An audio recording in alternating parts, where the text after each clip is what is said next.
is to make commercial films. And when you make a commercial films, it's very important that you know which actors sell, which genre is more popular, and have have everything lined up so you don't end up with a film that you think you're going to be able to sell because you like it, but the market doesn't embrace it. So one of my advices as a filmmaker is to truly understand the market before you put your effort. That is, if you want to make a commercial film, if you want to make an art piece, or if you have a message to send, then you have complete freedom. And I have selected a few friends to speak with you guys today and share their knowledge and what to do and what not to do. And so I will start with you, Gary. Gary was a senior vice president at Sony Pictures, and had has a long career in the movie business, and he's also a member of the Academy of Motion Pictures, which means that every year he gets to watch every film before everybody. So, Gary, what's in your experience? What is some of the mistakes that you think young filmmakers make when they decide to make a film? Well, really interesting. And by the way, I want to tell the audience, not only am I a member of the Academy and vote for the Oscars, but I'm also on the foreign selection committee, now called the International Selection Committee. So I see about 80 films from around the world before we make a decision to start nominating. And foreign films are gaining importance in America and everywhere in the world. And we'll talk about that too. About mistakes.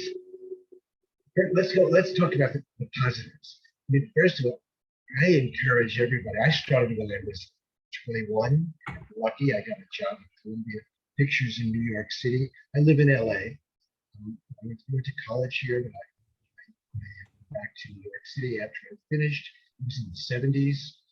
Far away. But I did get my first job, and I had to, the studio gave me, I had a good rep. When I was in college, I helped distribute, three guys, we distributed a surfing film movie here in California, never in theaters. It was not The Endless Summer, which was the big rage in the 70s, but this was a very good but small film that could not get, nobody would distribute it, and we knew the guy, the surfer guy. And it was really, really good.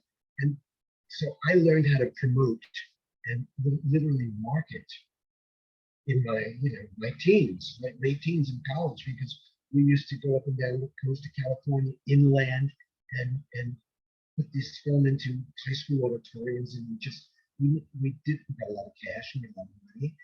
We learned how to promote. That's how I got my first job, because I was able to, after many times going for, I didn't get interviews, but back then I went to, they had something called, in the employment office at movie studios. So I would go walk up and down Fifth Avenue and other streets in New York City.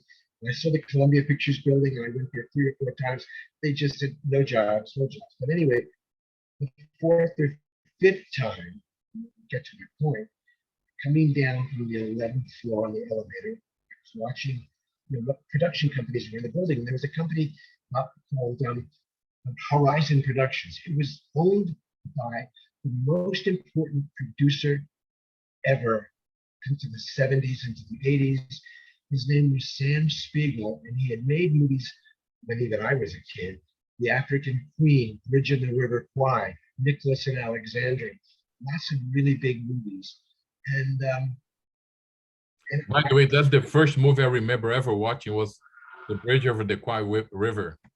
Right? With my dad.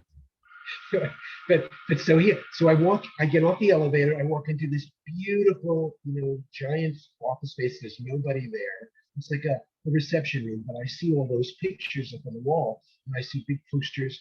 Anyway, I rang a bell, and a guy, was like an old man then. I was 20, 21. He came out and he said, "What can I do for you, kid?" And I said, "I'm looking for a job." I said, and I'm I just came here from California. I went to UCLA. I know how to promote movies. I worked for whatever, I gave more rap. And this guy who didn't know me from Adam, he gave me a phone number and he said, maybe this man is a producer's rep, and he reps Sam Spiegel, this company it was, and many others. And this guy whose name is Arthur Canton, actually, and his sons were all friends. One of his sons ended up running Columbia Pictures. And, so my point is, I went to Arthur. He liked my rap. I mean, and he said, "Oh, okay, I'll set you up with meetings everywhere, and you talk to people, and somebody's going to hire you." And it's true. Somebody did hire me. It was Columbia, but they, it was like, okay, you're going to have to prove something to us to see if we're going to keep you. And you're going to have to help us with a movie in 3 boroughs in New York City, which I knew nothing about. I only knew Manhattan. One was Brooklyn, one was the Bronx, and one was Queens. I had never been there. Now I've been there many times. Anyway, whatever I did, and I documented all the promotional work I did, and endlessly I worked like Tom Cruise works, Excuse me for making the comparison. Every little detail I took care of, documented everything. Anyway, and the movie worked in those boroughs. And I forget it was so far back. It was a horror movie with Joan Crawford. For you, gang, who may not know her, she was a giant movie star. Maybe you remember she did a TV series with Betty. It was TV movie with Betty Davis. Whatever happened to Baby Jane? Anyway, okay. So mistakes. I don't know of any mistakes. The only mistakes I know are if you're not. You got to be encouraged by whatever you do. You have to believe in everything.